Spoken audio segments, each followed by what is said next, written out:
Welcome to your weekly cosmic weather forecast. My name's Adeana. I'm an intuitive astrologer. Thank you so much for joining me in these weekly videos. I go over the major astrology and energy for the week ahead. This week, we will be going over the astrology for February 9th to the 15th, 2026.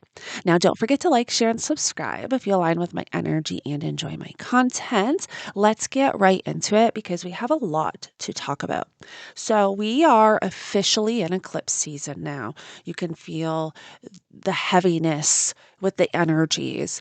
And when we're talking about eclipses, this isn't necessarily an event or change that's going to happen on the day of the eclipse. Actually, from my own observation, what I've noticed is that the changes or the events that are activated by the eclipses tend to come within 3 weeks before the eclipse. As we are approaching the eclipse, you will start to experience kind of what these eclipses are activating, and the major event can happen, really within 3 weeks before and after the eclipse. So this is something that you want to be aware of and cautious of, that you're in this energy now. Now, I will be posting a forecast going into the energy for the eclipse in Aquarius that we're having, because this solar eclipse in Aquarius is the eclipse that's initiating us into this new cycle of eclipses that we will be having in the Leo Aquarius axis of our charts. We've had the nodes transiting Virgo and Pisces since January of 2025, and we are still in that energy. The lunar nodes are going to shift into Leo and Aquarius July 26, 2026, and will be there until March 2028.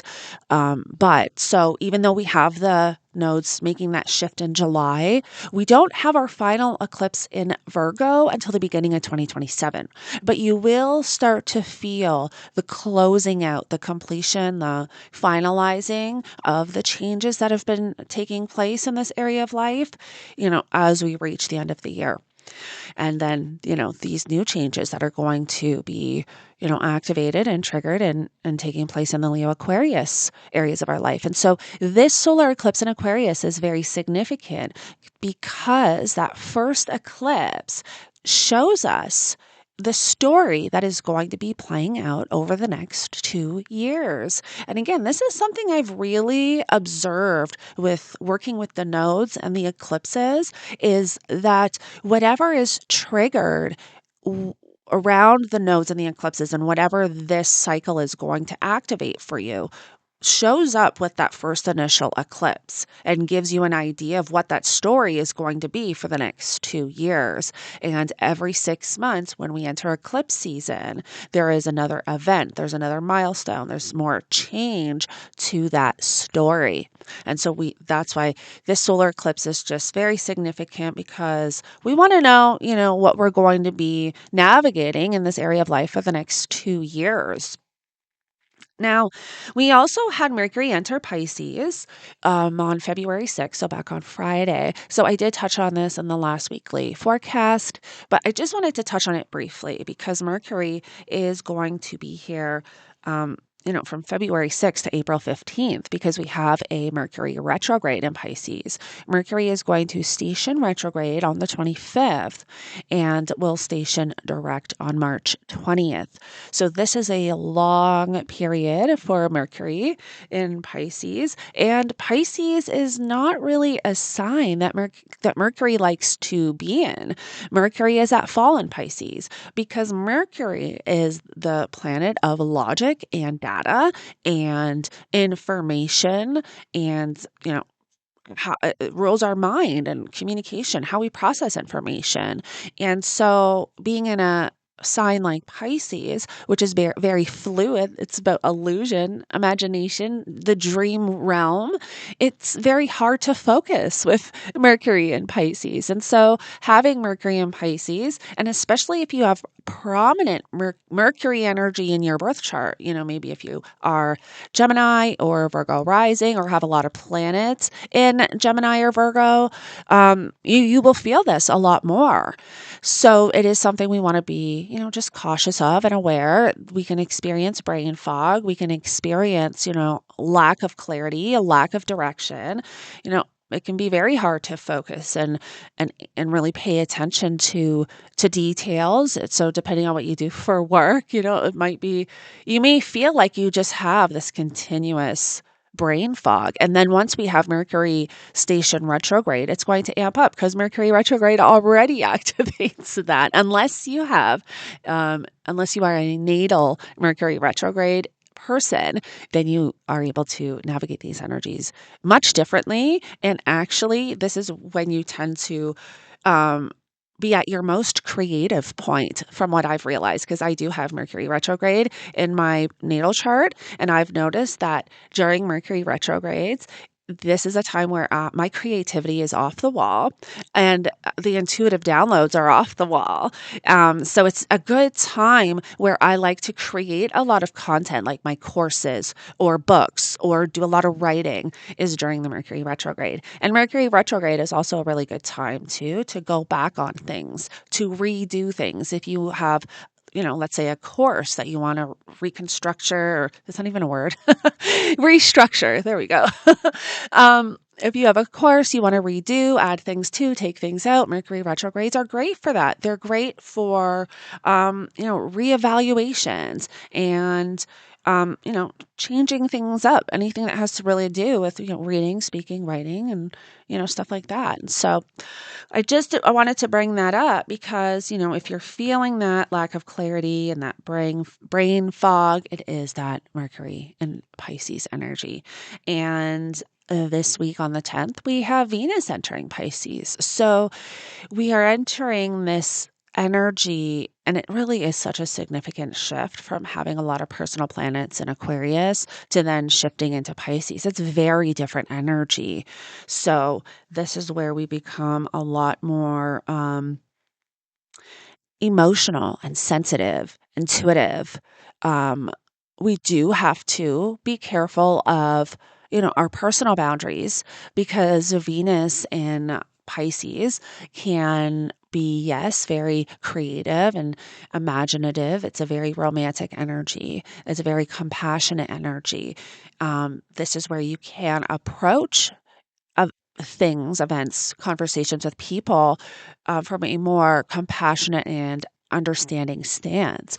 But where we have to be cautious is the disillusion of things, and the dissolving of boundaries, and seeing things in people with rose-colored glasses on, or putting our needs, wants, and desires aside to appease others because we just want to keep the peace, or we just want to make everybody happy because we're all on cloud nine and don't want to leave because it's an energy that just feels, amazing.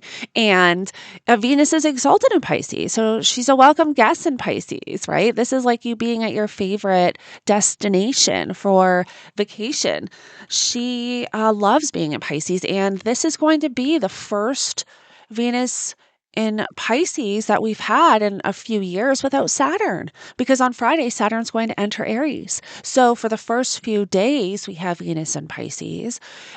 We have Saturn, but then on Friday the 13th, which I just realized that's Friday the 13th, we have Saturn entering Aries. Isn't that lovely? I just literally realized that. And I've been looking at my calendar, I don't know how many times, but it didn't dawn on me that it's Friday the 13th. But yes, on Friday the 13th, we have Saturn entering Aries. And so, Venus is able to embrace and enjoy that Piscean energy without the restriction from Saturn, without the limitations of Saturn. So we have not really been able to enjoy the Venusian Piscean feel since the beginning of 2023. Also, having Saturn in Pisces would have helped us stay grounded through the Venus Pisces transit. So, the last couple of years, it would have helped us stick to our boundaries and create those uh, boundaries and structures in these areas of life, and not completely be dissolved with the whole um, and fly off to La La Land with the whole of Venus and Pisces energy. So we will feel the shift. I think we will definitely feel the shift of Venus in Pisces, and as soon as Saturn leaves, I think we will feel almost like a heaviness lifted. But that's where we have to be cautious, right? Like we don't want to again be living in la la land and not seeing things clearly. Where I love this Venus and Pisces energy, especially having Mercury here, is it's very creative energy. It's good for dreams you can be having, especially eclipse season. I always tell everybody during eclipse season, make sure you're journaling, and especially this one with Venus and Mercury here and then the Mercury retrograde, you can be having prophetic dreams, like very lucid dreams. And I know for myself, this is something I realized through journaling because a lot of times we don't remember our dreams. And I started journaling my dreams a few years ago.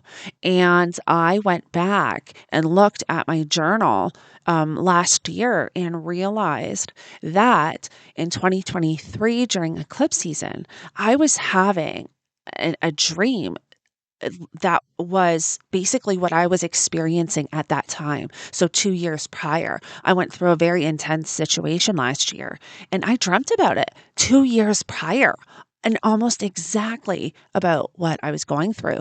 Now, if I would not have wrote that down in my journal, I would have not remembered that because a lot of times we don't, right?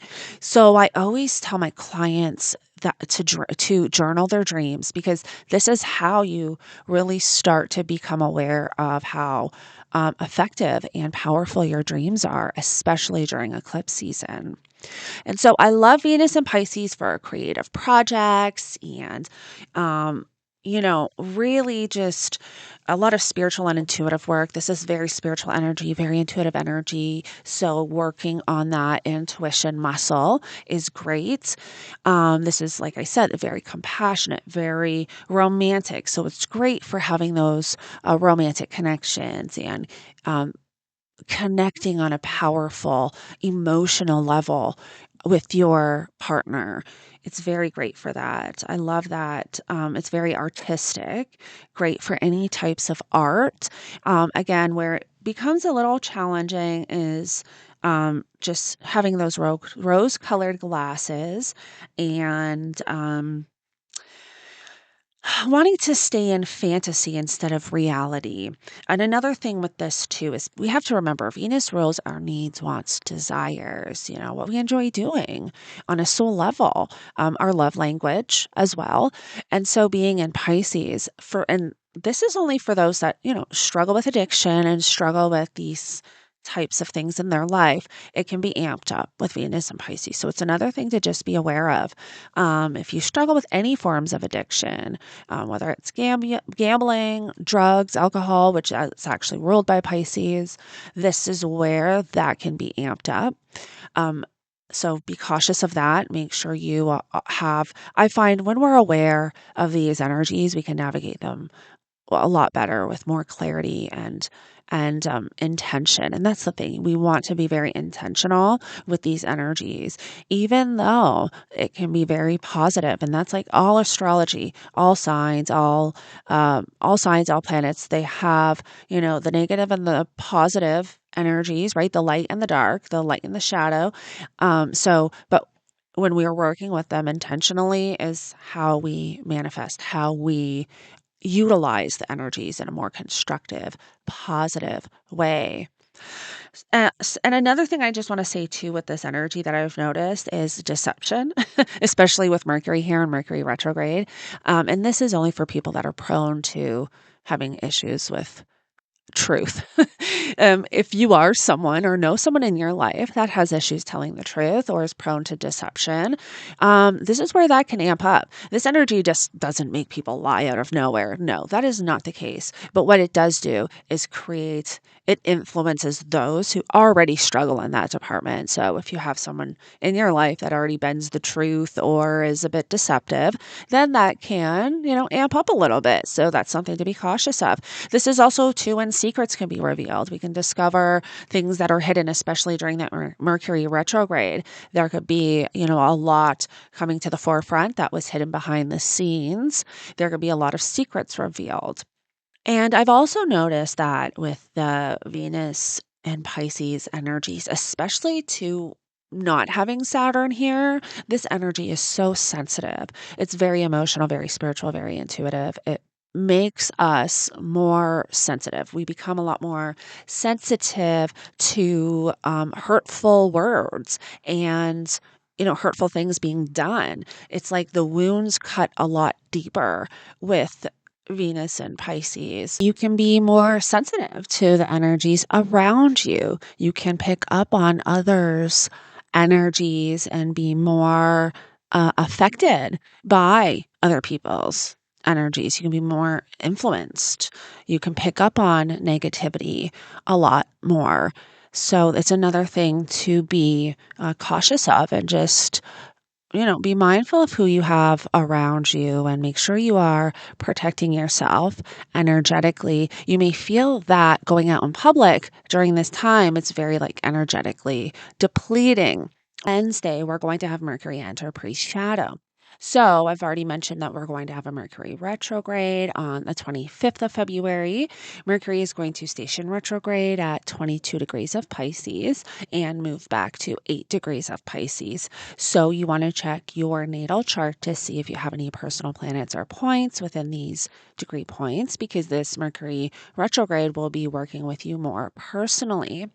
On the 11th, on Wednesday, is when Mercury reaches 8 degrees of Pisces, and this is called the pre-shadow period. This is when we want to start to pay attention to what is showing up, especially around those mercurial themes and topics, and even the houses in our natal chart that are ruled by Mercury. So wherever you have Gemini and Virgo, pay attention to what's showing up, because this will give you an idea of what you will be revisiting and reevaluating during the Mercury retrograde.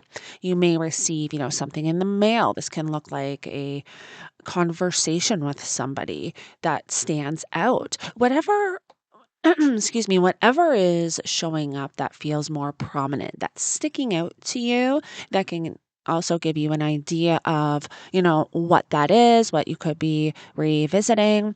This could have to do with, again, it depends on where you have these energies in your chart, but just generally speaking, Mercury rules vehicles. I've seen during Mercury retrogrades, things happen with vehicles. Sometimes not even like significant things, but you get a flat tire or something happens that's a bit of a nuisance and you have to address it. Mercury also rules, our communication and our mindset and way of thinking and how we process information and our speaking, reading, writing. And so anything around that is showing up. And I'm going to talk more about excuse me, the actual Mercury retrograde period. But we all know Mercury retrogrades are a time that we just, you revisit things. It's not a time to, sign any important documents, but what you can do is go back and review past documents, or it may even be a time where you have to review and change previous documents. And if that's the case, it's usually okay, but it's not recommended to sign any new documents or important papers or contracts during a Mercury retrograde. But again, so starting on the 11th, we want to start to pay attention to what is showing up, because that will give us an idea of what we will be navigating during the Mercury retrograde. And then on the 12th, we have Mercury forming a conjunction to the North Node. And this is powerful because Mercury is going to form a conjunction to the North Node kind of 3 times, but really 2 times, because we have the first initial conjunction this week on the 12th. And then Mercury is going to retrograde back, and it's at 8 degrees of Pisces. Or sorry, actually, no, the first initial conjunction's at 9 degrees of Pisces. And then on March 17th, Mercury is going to form a conjunction while retrograde at 8 degrees. And then Mercury moves a little bit. Mercury stations direct at 8 degrees, but it's not an exact conjunction because it's not exact by minute.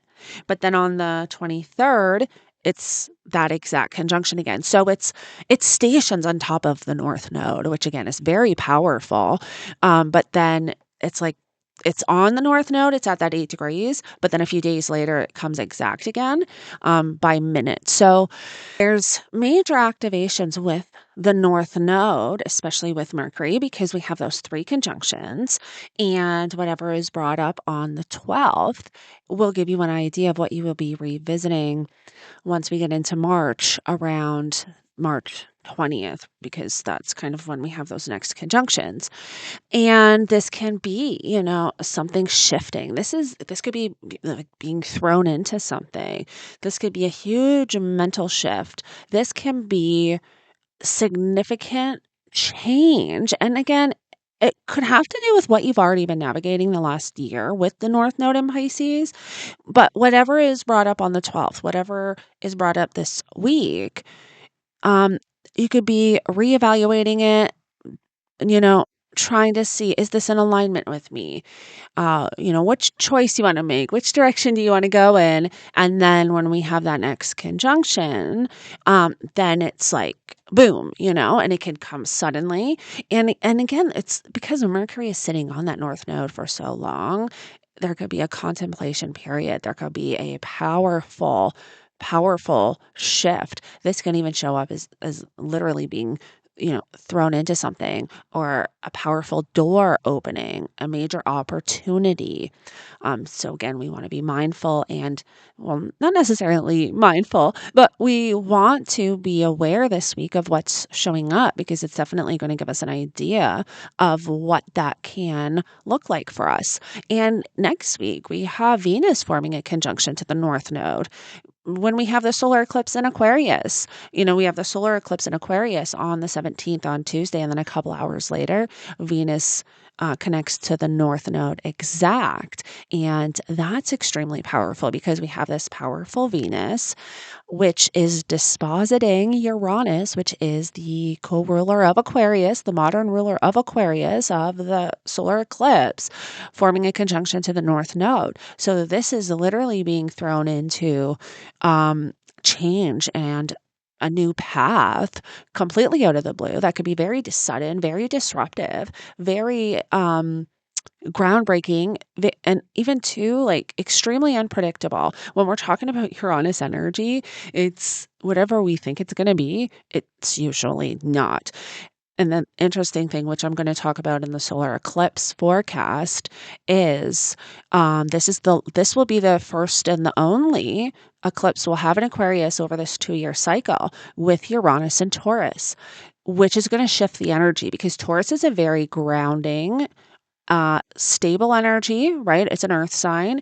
There's a lot of stability with Taurus.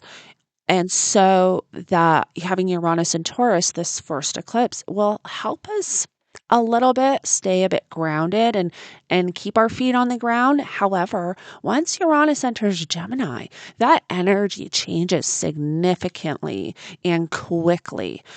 When we have these activations, when we have these eclipses, whatever change is activated here is going to come in very quick, very sudden. It's going to be possibly very disruptive, and there's going to be, a lot of instability and unpredictability. And if we fight it, if we resist it, there can be more friction, more tension. That's what we want to be aware of. And I do get into this in the solar eclipse, in Aquarius forecast, about how I think a lot of this energy over the next 2 years is going to teach us to be more open to change. And there's certain energies that are not like, they're fixed signs, right? Taurus, Leo, Scorpio, and Aquarius, those are all fixed energies. They don't necessarily like change. So Leo and Aquarius this is fixed sign energy. So whatever change is coming, it's not necessarily going to be welcomed. But I think it's going to teach us to be more open to change and more open to the possibilities of, new journeys, new paths that are truly a part of a direction that is more authentic and based in truth. And this is collective energies and individual energies. And then also just staying on the topic of the North Node, on the 27th of February, we have the Sun conjunct the North Node. So there's a lot of activations of that North Node energy this month over the next 3 weeks that we want to be mindful of, because that is initiating and activating a lot of change and a new path forward. Now, on the 13th, we've got Saturn entering Aries. So, we're going to touch on this a little bit to close off this weekly forecast. If you want to dive deep into the Saturn and Aries energy with Neptune, I have a forecast on my channel where I go deep into that energy and I talk about past transits with Saturn and Neptune and Aries and past events that have taken place. And I get into all 12 rising signs. So if you want to take a deep dive into that energy, make sure you check that video out. But with Saturn making that shift into Aries on Friday, we may already start to kind of feel the heaviness in this area of life. Saturn is at fall because Aries is an energy of that's very impulsive, impatient, reckless, risk taking. And that's not Saturn, right? Saturn is, the grandfather planet. Saturn rules responsibility and discipline and boundaries and structure.